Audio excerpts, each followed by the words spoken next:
They are the Bodies by Brenda. Bode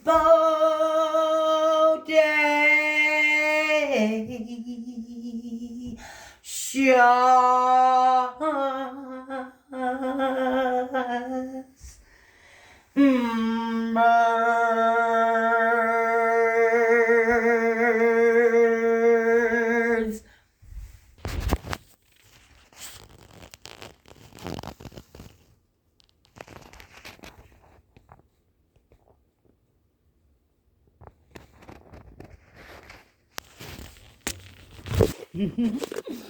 Bodies by Brenda. Bode shows birds.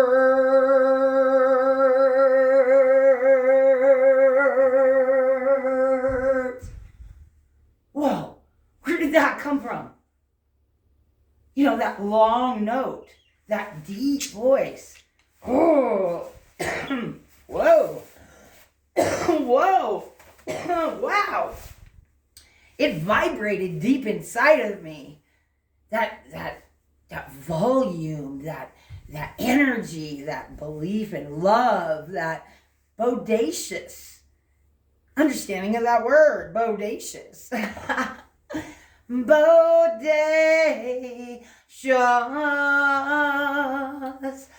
birds. It's the Bodies by Brenda Bodacious Bird Show. Boy, that's a mouthful, isn't it? No wonder my teeth are falling out. I know, I'm really super fun, super silly, and let it be done. Laughter is the best medicine. Na, na, na, na, na, na. So today, I'm talking about a connection. You know, connection. Connection.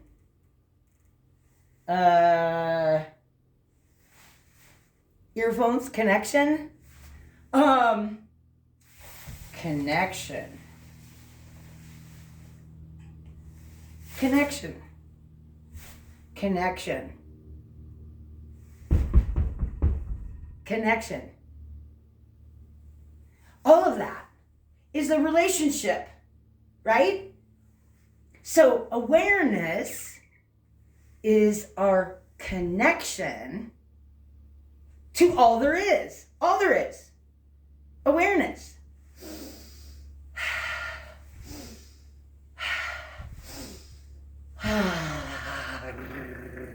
That was only 3 years, 4, 5, 6, and 7. Connection. It took what? 30 seconds to make a connection. To the east, to the south, to the west, to the north, to the Mother Earth, and to the Father Sky. Kikapaoki, kokibani mo, kakokaki kipani mo. Bodies by Brenda, Bodacious Birds. It's a show about talking about human energy. A show about talking about human awareness. A show talking about bird and human connection, earth and human connection, sky and human connection, and human to human connection.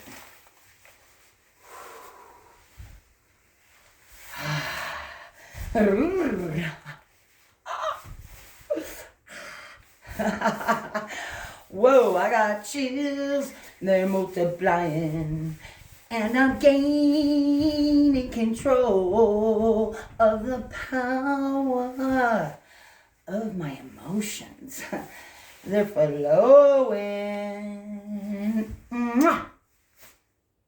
Growing in love with my abilities to rise above.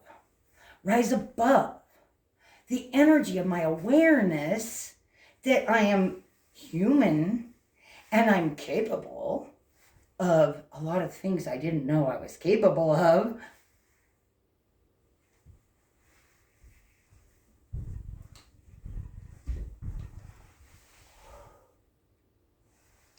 What? You mean there's hidden abilities? Hidden energies? Hidden emotions? And this body is a shell, is a storage unit of information. Did you know that? A feeling of a connection in a multidimensional way. Introducing Mr. and Mrs. America!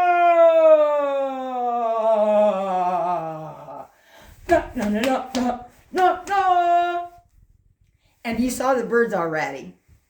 So that energy that I do when I sing that part of my process every morning, I want my birdies to feel really important. So I want them to see me singing to them instead of just hearing me sing to them. And I call it edutaining my birds. Edutaining my birds. Edutainment. Education, entertainment, awareness is a connection.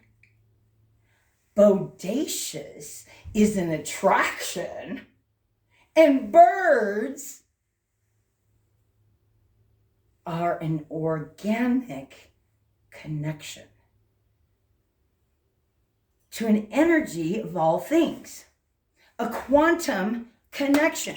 We're entangling our energies of relatability. So when I sing to them, they get all excited. And when they sing to me, I get all excited. And the energy of my movement and my excitement, Introducing Mr. and Mrs. America. No.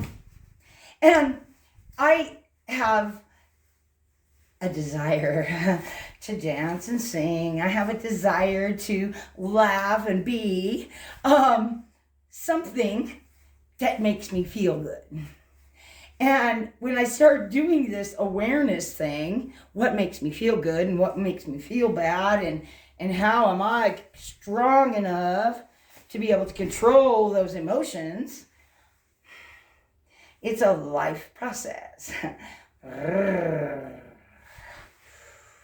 I got chills, they're multiplying, and I'm gaining control of the power that I'm flowing.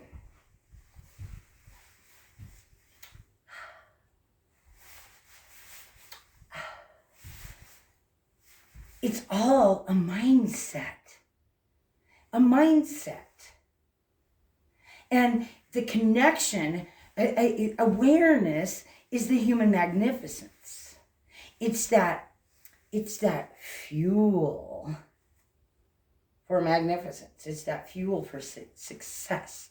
It's a magnetic attraction. It's bodacious thing in our life is awareness. So awareness, it's a word that we think we know in English, right? Aware. And then be aware. And then ness, lioness, awareness. Awareness of our sexiness. Awareness of our stiffness. Awareness of our happiness. Awareness of our anger. It's an energy of the human. It's not hidden. We know about it. But are we aware that we can control it in a very easy way? And when we control it, we become smarter. Our innate intelligence goes, yes, she's paying attention to me. Finally, my intuition's going, I love you so much. Thank you for listening to me. I love you. I love you.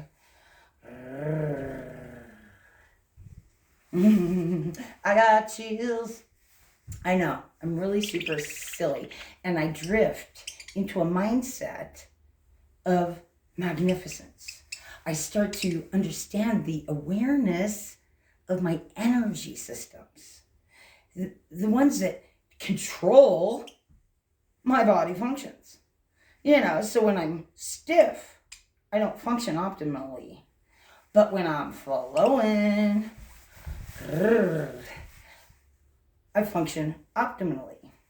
So, getting silly with it, singing to my birds, becoming attuned, becoming aware that my life experience has taught me that my brain is smarter than I thought it was. My life experience taught me that my body is stronger than I gave it credit for. My life experience has taught me that I was having a secret relationship, private. So private, I didn't even know that I had it. Can you believe it? A relationship you don't even know about? What are you talking about? Well, I was raised in a religion that had a certain pattern of talking, before we ate, before we went to bed. We had a process, and we know it as praying, right? Well, when I got married, I didn't want to bring that process into my relationship because my husband didn't want to do that. So I secretly did it in my own head, not all the time, but a lot. And I also, at night, prayed with my kids that he didn't know about. He heard us. He knew we were doing it, but he wasn't really a part of it, which is fine. But when I was laying next to him and I was fearful or I was upset or disappointed or happy, I would secretly have a conversation in my mind about that thing. Because when I talked to him about it, we didn't get anywhere with the solution that I wanted. It was an argument, usually, a confrontation. So I had a secret conversation with myself in my own imagination. So when I was laying in bed, right before I went to bed, I would have a gratitude prayer. Thank you, Brenda, body, for doing this day, I would have a gratitude prayer for the fact that I was a mother, the fact that I was a wife, that I had, a house and food and all that stuff. And I didn't know I was even doing this because he was so against it. And I was really kind of against it too, because I didn't want to be like the religion that I came from. It just made me feel uncomfortable. And so I didn't realize that this private conversation I was having was the same thing as praying. I just thought it was, I'm talking to myself, and if anybody knew, they'd think I was wacko. I didn't look at it as a prayer. I did with my kids, but for my own conversation, I didn't look at it as a prayer. I didn't believe it was a prayer. So this private conversation I was having with myself was actually my lead, was actually the energy of me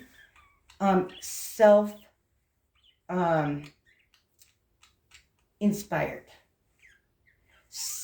I was my own cheerleader. I was my own motivator. In my mind, my conversation privately was, Brenda, you want to do this, you can do this, you're going to enjoy doing this, and you're going to do a good job at this. I know you are, because I believe in you.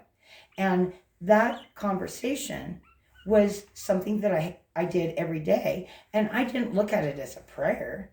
I looked at it as a controller, as a direction, a guidance, as a friend maybe, or an energy of confidence that lives over here because the work I was doing was living over here. And that's a whole nother show, masculine and feminine energies of understanding who we are as humans. So today, I didn't know what we were going to talk about except for to be aware of who you are, biologically, spiritually, mentally, physically, emotionally, financially. Who are you? You know, how are you compassionate? You know, what do you think about on a consistent? If you were to have, you know, a list of thoughts, you know, just say generic thoughts. Let's just do some common ones. Food, finances, family, fear, and happiness.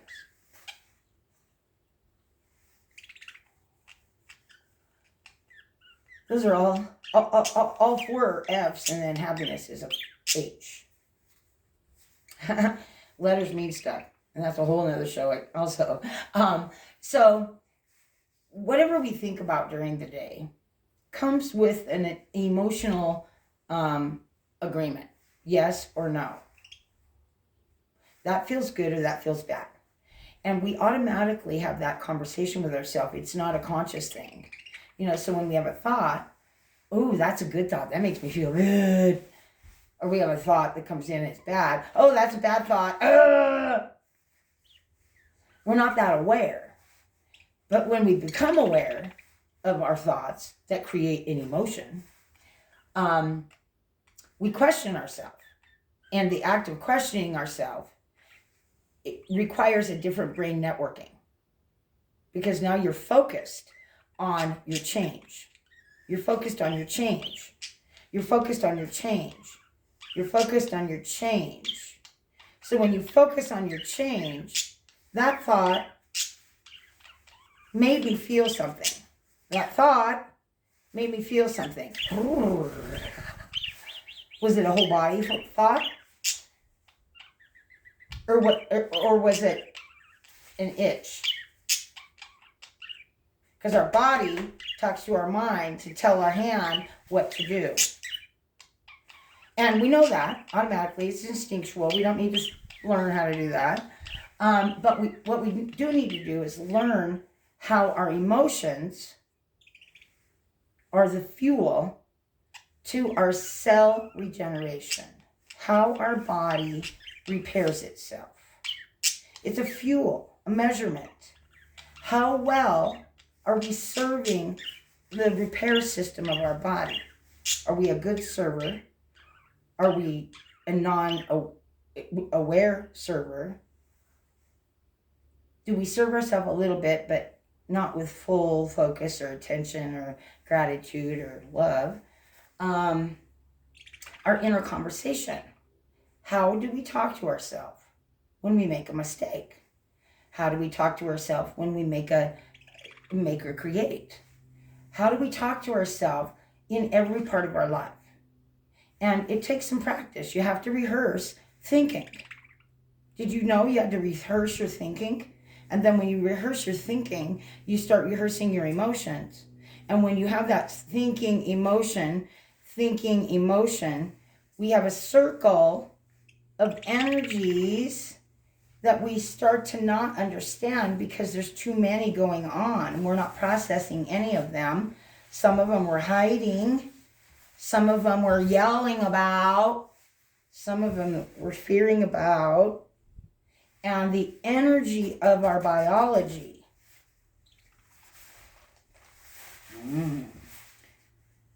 process of repairing itself. Our body dies and it comes back to life. Not as a whole, but one cell at a time. So one cell does its job. It knows exactly how to do it perfect. Once its job is over, it dies. It replicates itself. That's its job.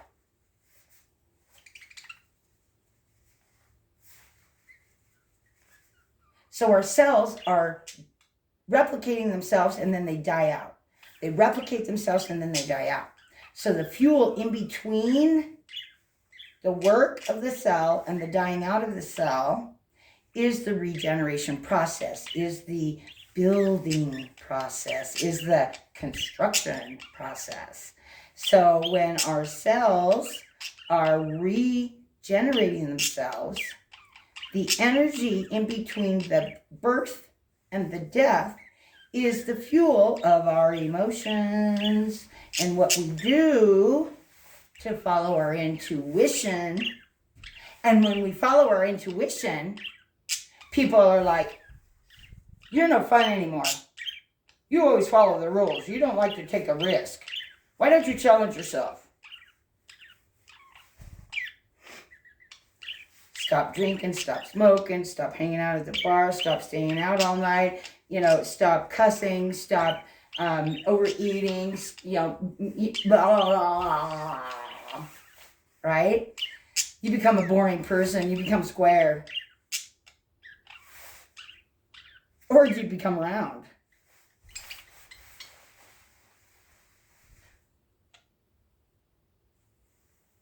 You become more intelligent. You fall in love in a different rate. You grow in love at a different rate. You become who you really are. Because you're not what people can see. You're not the diamond ring. We are not our hair or the way we sing. We're all of that. But what really makes us us is how well we care for ourselves. What kind of thoughts do we have when we look at ourselves in the mirror? Like, alone, naked. You're like, oh, ooh, ooh.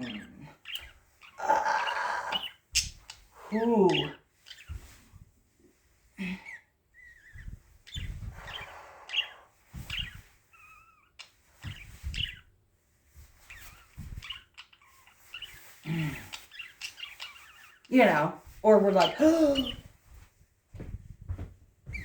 I can't look at myself in the mirror. I'm so disappointed, so disgusted. I don't even have a full-length mirror. I only use a mirror that big, just enough to see my face so I can make sure I don't have eye boogers. Sometimes I'm like that, really. I don't want to look at myself because I don't want to remind myself of myself.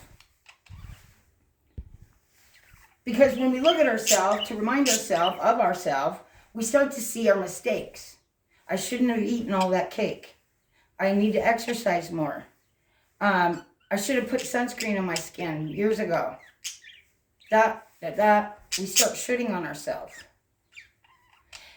And that's okay, as long as we pick up the should. And we look at it. And it's like, okay, I should have done that, I should have done that, I should have done that, I should have done that. But I didn't. So what did I do? And what can I do to fix all my shoulds? So you're sitting there holding your shit in your hand. And you're looking at it. It's like, these are the things that I should have done. But I didn't. Do I still want to do them? Or should I forget about them? Let them go and feel comfortable knowing that everything happens for a reason and had purpose. Inhale. Everything I should have done.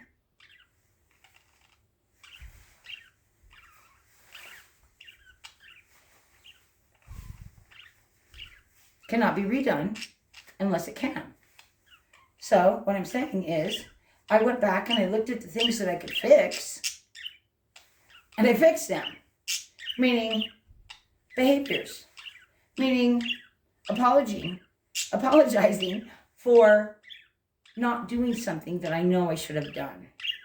Apologizing for doing things I did that I knew I shouldn't have done. And speaking to the right people so they know who I am now, because I want them in my life.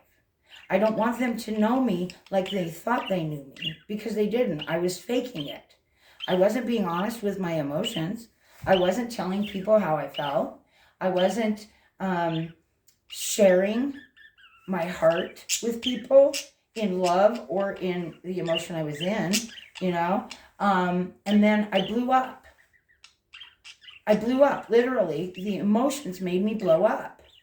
And I screamed and I yelled and I said things I didn't mean. And I expressed myself in a way that scared me. And it scared people around me because they were like, whoa, what happened to Brenda? That isn't her. Now she's a raging maniac. They judged me on one situation. Because after a certain amount of time, we hold our emotions in, they explode inside of us. And then they explode outside of us. Because it's an energy of our life. So if we hold on to our emotions, I really don't like how I feel working on this job, but I have to because of the money. So I'm just going to grin and bear it. And I'm not going to talk about it. I'm just going to follow the rules and do what I got to in order to support myself and my family. So we never talk about it at work where it's going to matter and be meaningful. We come home and we talk about it with the people that we know. And the people that we know have the solution. And they tell us, well, find another job. Well,